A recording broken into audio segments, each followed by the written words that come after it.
December 7, 1941. Oahu, Hawaii. A serene Sunday morning that history would never forget. Across the Pacific Fleet, sailors were preparing for morning colors and church services. The massive battleships sat like steel monuments on Battleship Row. They felt safe.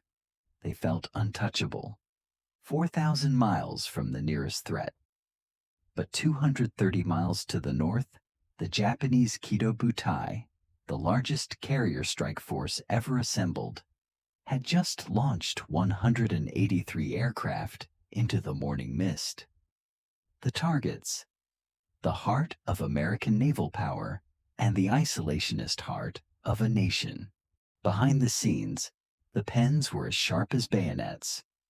Relations between the United States and Japan had soured since Japan's brutal invasion of Manchuria and the rape of Nanking. By late 1941, the U.S. had frozen Japanese assets and cut off 90% of their oil supply. Without oil, the Japanese military machine would die within months. In Washington, the final diplomatic exchange, the Hull Note, was delivered, a demand for Japan to withdraw from China. To the Japanese High Command, this wasn't diplomacy. It was an ultimatum. They felt cornered, a tiger with its back to the wall. The path to war was no longer an option. It was a desperate necessity for survival. The warnings weren't just diplomatic. At 7:02 a.m., at a remote radar shack on Opana Point, two young privates, Joseph Lockard and George Elliott, saw something impossible. A massive blip. The whole screen was filled. It was a flight of planes, 132 miles out, approaching from the north. Elliott excitedly called the Fort Shafter Information Center, but the only officer on duty, Lieutenant Kermit Tyler, was on his second day. Lockard reported, "Sir, we have a massive flight of aircraft approaching." Tyler, believing they were American B-17 bombers from California, said the four most expensive words in history: "Don't worry about it." The radar operators watched in silent confusion as the ghost moved closer, disappearing into the dead zone of the mountains. While Tyler's dismissive command echoed, the Japanese were completing their 3,500-mile journey in strict radio silence. Led by Commander Mitsuo Fuchida, the pilots assumed their attack positions around Oahu. A final decrypted diplomatic message from Tokyo was delayed by a commercial radio line. The warning would arrive hours late, delivered by a bicycle messenger while the harbor was already in flames. At 7:48 a.m., Fuchida shouted, "Tora! Tora! Tora!" Complete surprise achieved. For nearly 2 hours, Japanese firepower rained down.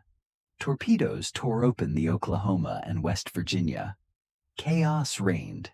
Anti-aircraft ammunition was locked away, and U.S. planes were lined wingtip to wingtip. Helpless targets for the strafing Zeros. The climax of the tragedy struck at 8:10 a.m. A 1,760-pound armor-piercing bomb pierced the forward magazine of the USS Arizona. The resulting explosion was a moment of cataclysmic scale. 1,177 souls were lost in a single heartbeat. The Arizona remains at the bottom of the harbor today, a permanent tomb for her crew. Its oil still leaks into the water. The black tears of a fallen giant, a visible scar on the face of American history. As the second wave of Japanese planes headed back, a catastrophic strategic mistake was made. Japan had tactical victory, but failed to complete the mission. Admiral Nagumo, fearing American land-based bombers and not knowing where the U.S. carriers were, chose to withdraw.